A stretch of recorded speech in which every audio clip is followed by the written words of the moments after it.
Bwana Yesu asifiwe sana. Nashukuru Mungu kuwepo mbele zenu siku ya leo. Na ninayo furaha nyingi sana tumekutana tena katika kipindi chetu pendwa ambacho tunajifunza neno la Mungu mahali hapa. Na somo letu la leo tumelipa jina kutana na Yesu. Kutana na Yesu. Bwana Yesu asifiwe sana. Na somo letu moja kwa moja litatoka katika kitabu cha Luka. Luka ile sura 19. Tutasoma mstari wa kwanza hadi wa 10. Tunakwenda kusoma. Naye alipoingia Yeriko, alipita katikati yake. Na tazama, palikuwa na mtu jina lake Zakayo, mkubwa mmoja katika watoza ushuru, naye ni tajiri. Huyo alikuwa akitafuta kumuona Yesu ni mtu wa namna gani, asiweze kwa sababu ya umati wa watu, maana ni mfupi wa kimo. Akatangulia mbio, akapanda juu ya mkuyu, apate kumuona, kwa kuwa atakuja kuipitia njia ile. Naye Yesu alipofika mahali pale, alitazama juu, akamwambia Zakayo, shuka upesi, kwa kuwa leo imenipasa kushinda nyumbani kwako. Akafanya haraka, akashuka, akamkaribisha kwa furaha. Bwana Yesu asifiwe sana. Zakayo alitaka amuone Yesu Kristo ni mtu wa namna gani. Na Zakayo alivyoona yeye ni mfupi, ikabidi apande juu ya mti. Na Yesu Kristo alivyofika mahali pale, alivyoangalia juu, akamuona Zakayo. Akamwambia Zakayo, hebu shuka chini. Najua wewe ni tajiri sana. Najua wewe ni mtoza ushuru na watu wanakuheshimu sana. Lakini kama unataka kutana na mimi, hebu shuka chini. Unajua hatuendi mbele za Mungu kwa sababu ya nafasi tulizo nazo. Ukienda mbele za Mungu kwa sababu ya nafasi ulio nayo, utaipoteza hiyo nafasi. Huwezi kwenda mbele za Mungu kwamba Mungu, mimi ni tajiri, mimi watu wananiheshimu sana. Ndiyo, tunajua watu wanakuheshimu, lakini mbele za Mungu inabidi unyenyekee kama unataka kumuona Mungu. Zakayo alipanda juu ya mti ili amuone Yesu, lakini Yesu Kristo alimwambia shuka chini kama unataka kuonana na mimi. Bwana Yesu asifiwe sana. Kwa sababu Yesu Kristo hakutanagi na mtu ukiwa uko juu. Lazima ushuke chini kama unataka Yesu Kristo afanye kazi pamoja na wewe katika maisha yako. Na sio lazima kwamba uwe tajiri tu ndio Yesu ukutane naye. Hapana. Unaweza ukawa na maisha ya kawaida tu. Tatizo watu wengi, uzakayo ni mwingi ndani mwetu. Kiburi ni kingi ndani mwetu. Unakuta unamwambia rafiki yako kwamba nenda katika ile kanisa, tujue kama watahubiri nini siku ya leo, alafu uje kuniambia. Unakuta familia yako inaangamia na wewe mwenyewe, na kuna vitu unavihitaji, na ni Mungu peke yake anayeweza kukusaidia. Kwa hiyo unapokwenda mbele za Mungu inabidi unyenyekee kama unataka kumuona Mungu. Usiende mbele za Mungu na vyeo, kwamba mimi ni mtu fulani. Unaenda kwa Mungu, mimi ni mtu fulani. Ukienda hivyo mbele za Mungu utaangamia. Lakini kama unataka kwenda mbele za Mungu, nyenyekea, utamuona Mungu. Zakayo alipanda juu ya mti ili amuone Yesu, lakini Yesu Kristo alimwambia shuka chini kama unataka kuonana na mimi.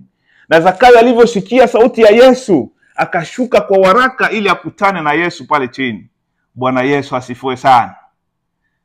Moja kwa moja tunaenda katika mstari wetu wa 7.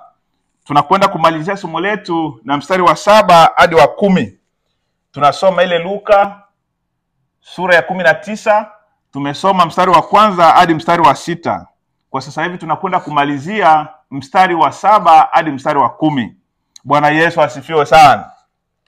Tunaenda mstari wa 7. Naye hata watu walipoona walinungunika wote, wakisema, ameingia kukaa kwa mtu mwenye dhambi. Zakayo akasimama, akamwambia Bwana, tazama Bwana, nusu ya mali yangu nawapa maskini, na ikiwa nimemnyang'anya mtu kitu kwa hila, namrudishia mara 4. Yesu akamwambia, leo wokovu umefika nyumbani humu, kwa sababu huyu naye ni mwana wa Ibrahimu. Kwa kuwa mwana wa Adamu alikuja kutafuta na kuokoa kilichopotea. Amen. watu wakaanza kushangaa, Yesu anawezaje kwenda kwa mtu mwenye dhambi? Lakini Yesu akawaambia, leo wokovu umefika nyumbani humu. Ndio maana hakuna mtu anaweza kwenda mbele za Mungu akabakia hivyo hivyo. Na Zakayo akamwambia, Bwana, mali yangu yote nawapa maskini, na kama kuna mtu niliyemnyang'anya nitamrudishia mara 4. Na watu waliokuwa mahali pale wakaanza kufurahi kwamba tutarudishiwa mali zetu mara 4. Wakaanza kusemezana mahali pale kwamba Yesu Kristo amefanya jambo kubwa sana, Zakayo amebadilika.